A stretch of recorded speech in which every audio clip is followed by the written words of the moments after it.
Okay, as a way of reflecting more how my way of thinking has me thinking about the world, I've decided I'm going to start replying to these AP things a little more. I'm subscribed to the AP channel. It's one of the good things. This is the news, man. This is real life.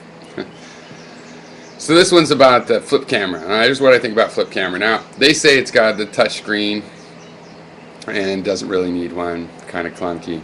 Adds expense. It's also got a headphone jack stuff. They're just kind of saying maybe it's too expensive for the features.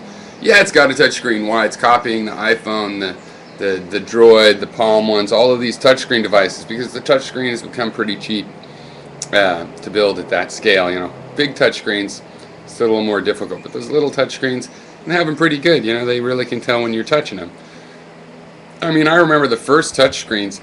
They had little beams of light off in a monitor, so they knew where you were touching. It was just like a grid of a few places to touch, you know, and you're blocking beams of light. I mean, they're way better than that now. So, and they're copying that not because the touch screen's great, but because these devices are great. The Google Android, the iPhone, especially Android being open and everything, but these things are great. This is a new kind of computer. Also, you know, the fact that we have these cheap sensors so the things can tell how they're being, what their orientation is, and they have cheap compasses and the GPS. It's amazing how much you know, real material information these devices can get, such that it's a new kind of computer. This is not the same thing. It's a new era. The computer has changed a huge threshold. The computer is now finally coming. Yes, I got a Droid. See. Yeah, and I'm programming for it. NPR says it's billions, tens of billions of dollar industry, even in the iPhone apps, you know, because these are a new kind of computer. The computer is finally.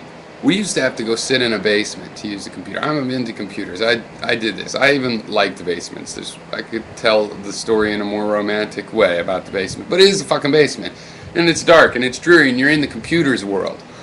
You know, you have to go where the computer wants, and it's air conditioned, and not anymore. Now these things come out with us. They tell us, you know, where the restaurant is. They, you know, take a picture and store its geographic location, you know, where it really was in the real world.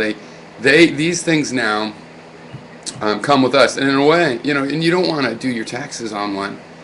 But, you know, there'll always be a computer. You might have to go into the computer's world. Think like a computer, at least enough to tell the computer what you want it to do.